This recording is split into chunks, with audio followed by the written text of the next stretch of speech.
స్కూల్లో సరిపడా బెంచీలు లేక విద్యార్థులు కూలీలుగా మారారు. ప్రమాదకరంగా ట్రాక్టర్లో బెంచీలు తరలిస్తున్నారు. ఈ ఘటన జగిత్యాల జిల్లా పురాణిపేట ప్రభుత్వ పాఠశాలలో జరిగింది.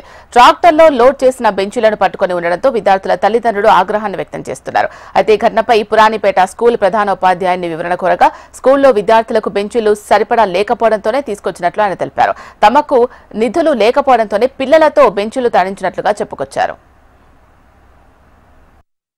ఎక్సెస్ ఉంటే డ్యామేజ్ ఉంటే మైనర్ రిపేర్స్ ఉన్నాయి తీసుకొని పిల్లల కంఫర్టబుల్ తోటి సప్లై చేస్తామంటే ఒక దాకా ట్రాక్టర్ వచ్చిందో అక్కడ వాళ్ళ పిల్లలతో ఇప్పిస్తున్నాం. సరే మనం పట్టుకునడానికి ఉంచినాము. అటెండరు పిల్లలు చదువు కోసం ఇప్పిస్తారా? ఈ బెంచ్లు మోపిస్తే ఏం పరిస్థితి? బెంచీలు మోపించడానికి వాళ్ళ కంఫర్టబుల్ కొరకే కదా, మేమన్నా వేరే వాళ్ళ కొరక అంటే ఎవరి పని వాళ్ళు, అంటే వాళ్ళ కంఫర్టబుల్ కోసం వాళ్ళే చూసుకోవాలా? ఇప్పుడు మన దగ్గర సప్లై లేదు. అంటే మీకు ట్రాక్టర్ కు కూడా దాతా అంటే అమౌంట్ లేదా సార్? లేదు సార్, లేదు. మేమే ఫ్రీగానే. ఆయన కూడా పేరెంటే, వన్ ఆఫ్ ది పేరెంట్ వచ్చిండు.